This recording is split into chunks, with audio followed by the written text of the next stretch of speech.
Sugar and spice and everything nice. That's what little girls are made of. That's the other half to the nursery rhyme you heard about in the last session. Let's be honest. How many of us today would want to embrace the image in this rhyme? We receive messages all the time that say women should be strong, independent, aggressive. Welcome back to True Woman Table Talk. We think it's great that you're back with us for another time of hearing what Leigh DeMoss, Mary Kassian, and our friends have for us. Okay, in the last session, we explored what little boys and men are made of. Now, let's dig into what little girls and us women are made of.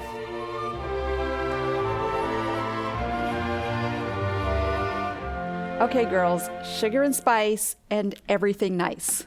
That's not exactly the image of womanhood that our culture promotes, is it? It's not at all the image. And I think culture has really intentionally tried to change the image. I mean, the Mother Goose rhyme from way back when. I mean, I remember when I was a girl, sugar and spice and everything nice is what little girls are made of. But what comes to mind on that is that cartoon, the Powerpuff Girls. Mm-hmm. You have girls. Yes. You familiar with that cartoon? Mm-hmm. Unfortunately. But it just strikes me how intentional culture has been about changing sort of the idea of what womanhood's about, because sugar, spice, everything nice. In that particular cartoon, the professor spills an extra ingredient, chemical X, into the formula, and all of a sudden you have Supergirls, who are the heroes and the heroines and the main dominant force. And the evil villain is him. Yeah. Him is always the bad guy. Him is always the bad guy. It's like they had the three little girls have an encounter with three boys who are called the Rowdy Rough Boys. And these boys come in and they're larger than life and, big, mean, tough boys. And then the girls figure out the way to subdue them is by giving them sugar, which is kisses. And then when that doesn't work anymore, they see that every time they insult the boys and really insult them as boys, basically emasculate them and insult their manhood, these boys get smaller and smaller and smaller and smaller. And so our young girls are watching these messages. And how true to life is that? Yes. Right. Yeah.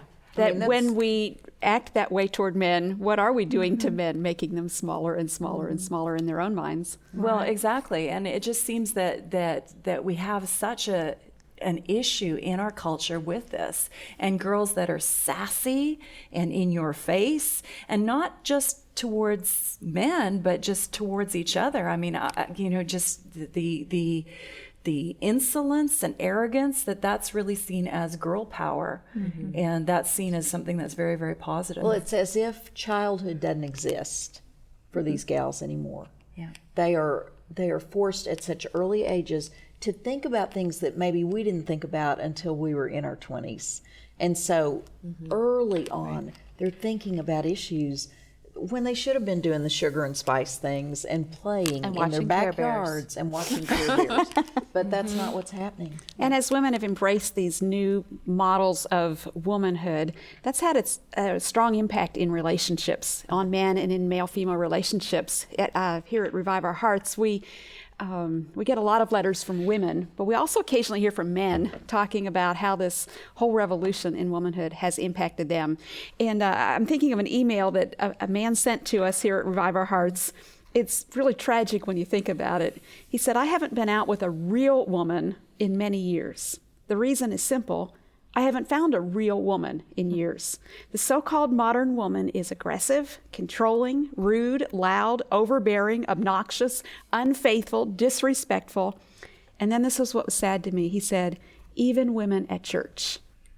And then he said, "I miss the strong but feminine woman of years gone by." Mm-hmm. He misses that. And I think our culture misses something. I think our relationships miss something by not having that courageous, strong, but feminine woman of years gone by. Mm-hmm. And so as we think about womanhood and what our culture says and its messages, the Bible has a whole different message about womanhood. And of course, that's our authority. That's what we're looking to. If we want to be true women, we need to think biblically, think Christianly.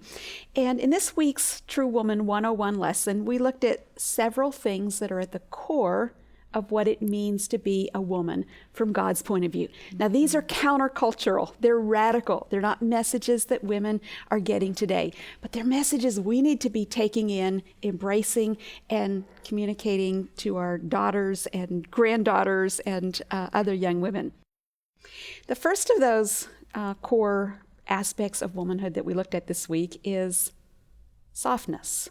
And yet, when you start talking about softness for women, that evokes some fears in a lot of women's hearts. What are they thinking might be the downside of being the soft woman? This was a big thing, this study for me this week, as I looked at those two words, and just the fear that there really is in our culture for a woman to be soft. And I'll tell you what my eureka moment was. It was in looking at those words and in looking at the Hebrew and saying, this is fact. This is what God says. Men are created to be strong. Women are created to be soft. And I think that doesn't mean we're wimpy. I think it means we're soft toward. We're soft toward God. We're soft towards our husbands. We're soft towards truth. And this is fact. It says man is strength, women is soft. Even our bodies, physical bodies, the way the parts fit together, the way that women are, we're softer. I mean, we've got curves. and Do we ever? Do we ever? Yes. Curvy sometimes too much, but just we've got that softness, that welcoming. We've got the womb, we've got the space. And in the lesson I talked about the curve in our arms. The curve. Right. Like huge. It's an amazing, Do you know, I got my husband and I said, stand next to me. Do right. This. Let's compare it, right? And the women have this carrying angle, which is why we can't throw footballs. And that's why men cannot carry children for long periods of time in their arms. That's right. It's so much more uncomfortable for them. But I always women wondered what that was about. Women can hang on to that baby and tote it all over town like this in their arm on their hip. Men cannot do that. No. They're physically built in a different way. Physically, they're different, but I think that's such an image. Like when I think of womanhood, I think that God created us to create this nurturing space, a welcoming space. And even our arms, when we hold our arms, there's a space. Our wombs are a space. And whether you're single or whether you're married, there's a softness about womanhood that God finds very, very precious. And he talks about that in 1 Peter chapter 3, that this is very precious to God. Is it all right if I confess something? Oh, girls. Okay. Because this softness has been something that's been very hard for me. And the Lord has really had to do a work in my heart. I can remember as a young married woman believing that I was submissive. I would never have called myself a feminist. If my husband asked me to do something big picture, I was on board. Amen, let's do it. He asked me once, can we move from my little hometown across the nation 15 hours? And I said, yes, absolutely, amen, submit. But God forbid, should that man try to choose our parking space on Sunday mornings. I've been there. I think everybody can identify with that. It's the little things. I wanted to micromanage every little decision. And we were on vacation about 10 years into our marriage, and God really just got a hold of me, and I could see how I was breaking my husband's spirit, how I was breaking his heart. And I remember waking him in the middle of the night and just getting down on my knees and saying, can you forgive me for this? I think he didn't believe it.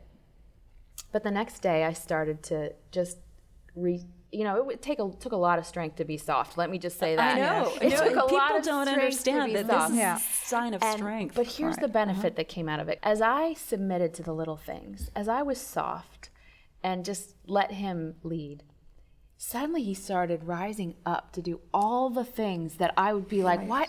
Little things like opening the door for me, putting his hand in the small of my back and leading me along. Just those, I think that's what we're forfeiting in our hardness. We're forfeiting that protectiveness in them that they will rise up to bring if we could just shut our pie holes once in a while, and be soft instead of say what we think is the smart and fast thing to do. Yeah. Kim, I remember when we had that conversation a number of years ago now, where I asked you, is it possible that you intimidate your husband? Yes. And you looked at me like, who, me?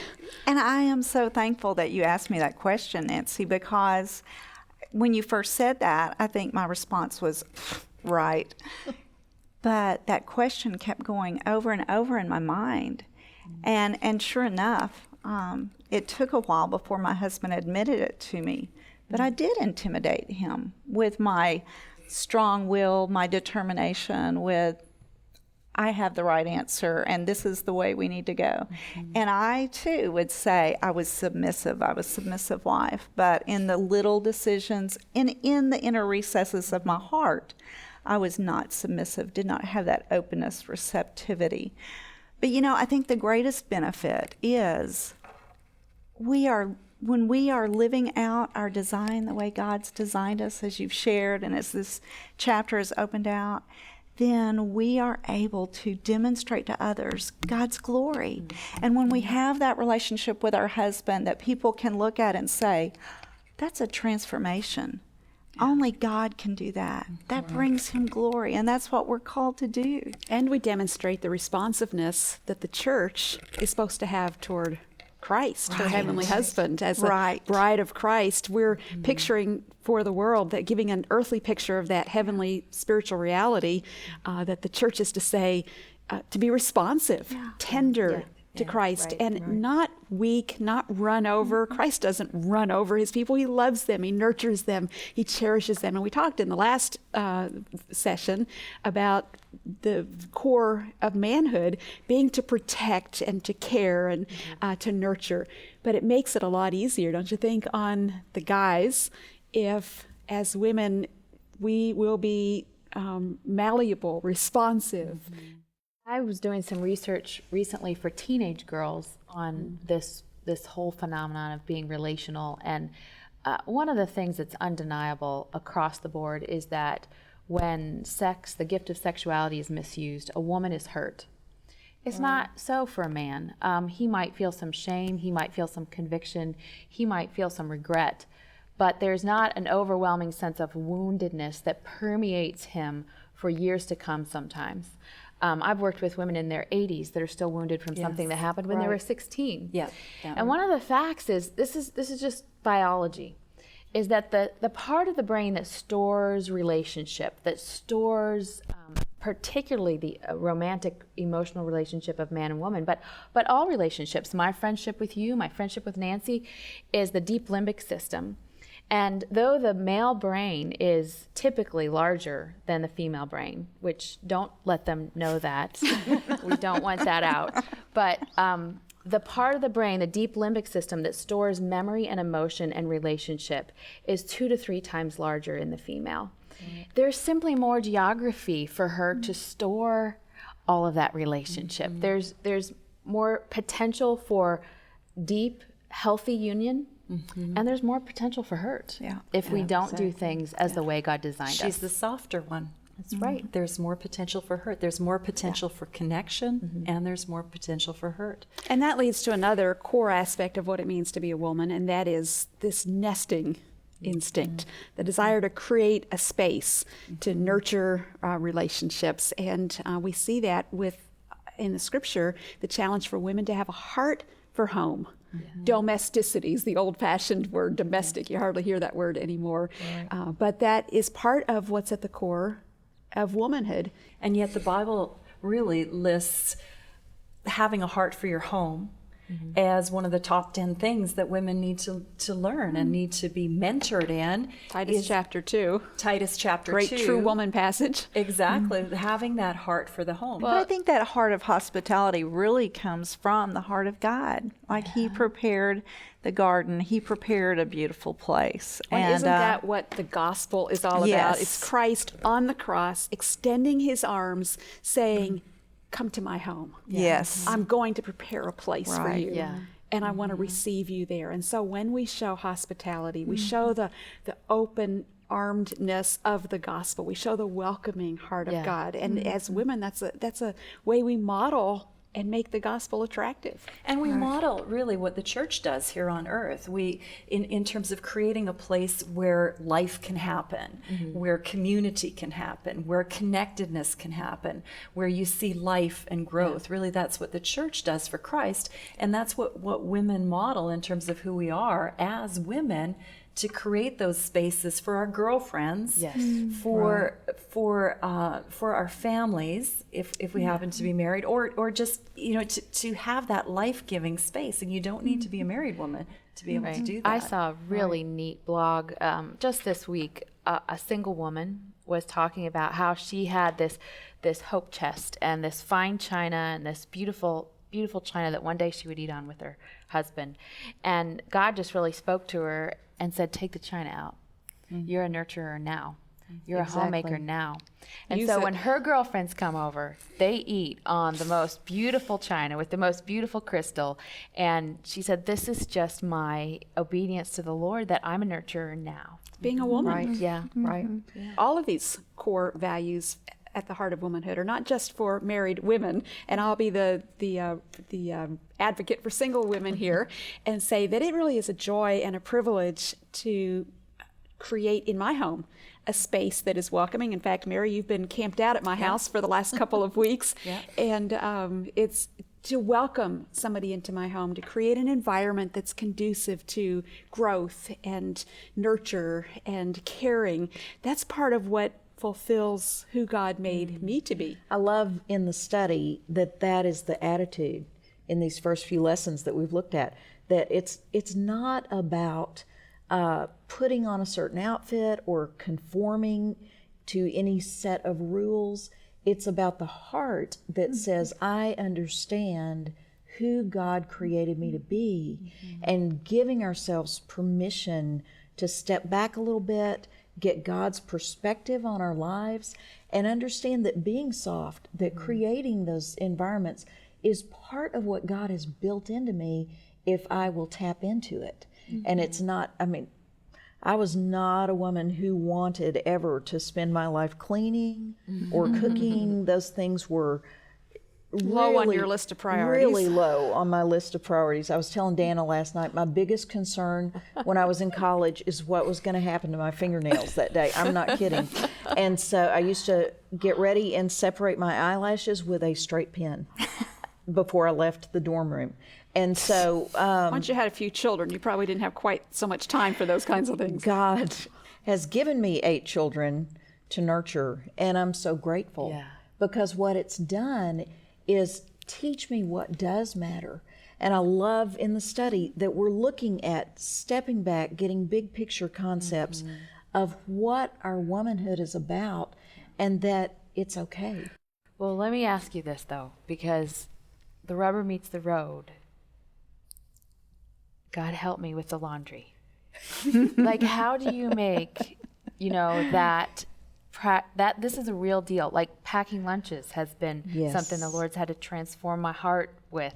How do you make this attitude of softness and nurturing roll over into, all right, in the next 15 minutes, I have to pack lunches and get some laundry out of, moment by moment? Well, for me, it has been a process of surrender to God's will for my life rather than my own agenda, but seeing even those things that God has called me to as part of his big picture calling on my life. And you're now doing it with not only children and grandchildren, but also with an elderly mother with Alzheimer's. I'm pretty much doing every season of life right now, which knowing who I was at 20 is pretty amazing. It's a good thing God did not give me a roadmap at 20, because I would have been running the other direction. But what God did was grow me up into those things. And I think it's about realizing that even those mundane things that I am not a fan of are part of the big picture of raising sons and daughters who will have that concept when they leave my home. And they matter. They matter to those family members. They really do matter. It makes a difference. I think we need to be careful, though, for our viewers to kind of explain that we're not talking about a stereotype here about who does what in the home, because sometimes God bless those men who are good cooks, or who can come, rise up to the occasion and cook a great meal. So it's not who does what, but it's really just cultivating that heart, that womanly disposition, that just propensity to nurture and to, line our nest with feathers and to create that environment that really is conducive to life. And that's what we're talking about. We're not talking about a list of behaviors. Right. Not a box. Or a Martha Stewart home. Right. Yeah. Yeah. I mean, we're not talking about a home that needs to be pristine or always clean or needs to be, decorated in exactly the right way. But it's just keeping in mind those big picture things. And see, that's the deal for me, is big picture. Mm-hmm. If I'm folding laundry, it's real easy for me to grumble because I just did it yesterday. And you're going to do it again tomorrow. Every day. Do it again tomorrow. So That's big right. picture for me is praying over my children while I fold their laundry. Actually, that's what I used to do, actually. Mm-hmm. Every time I matched a pair of socks, it was like I would pray for the person whose feet were going to be in those socks the next day. Yeah, otherwise it's just overwhelmingly monotonous for me, those kinds of tasks. Womanhood is such a critical topic because it ties into our identity and who God created us to be.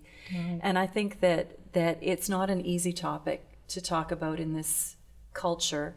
It hasn't been easy for me, and I've heard you I don't sharing. think for any of us necessarily.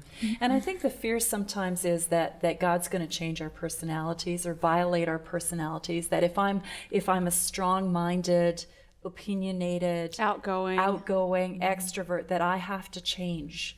And that's simply not true. I think that God can take these characteristics that we've talked about and pour them into any woman, any personality type, and she's going to end up looking like her. You're going to become more you. Your personality will shine out more as it's redeemed by the gospel and as God teaches you who it means to be a woman. A true woman, a godly woman. And you become the woman that God had in his mind. Yeah. When he created us, when Jeremiah talks about God creating us in the womb, that we fully become the woman that God had in his mind when he created us, instead of part of that or a misshapen representation of that. We are able to more and more look like Christ throughout our life in a feminine way. This discussion has been interesting and helpful, hasn't it? It's so easy to miss out on the beauty of who God created us to be because the world programs us to despise many of the things God values about womanhood. While God's ways might seem hard at first, we're hoping that as you say yes to the goodness of his created design for you, that you will find it more and more desirable and freeing. As you think about the different aspects of womanhood, which one do you find most challenging? I wish I could join your conversation as you talk about it now with the women in your small group.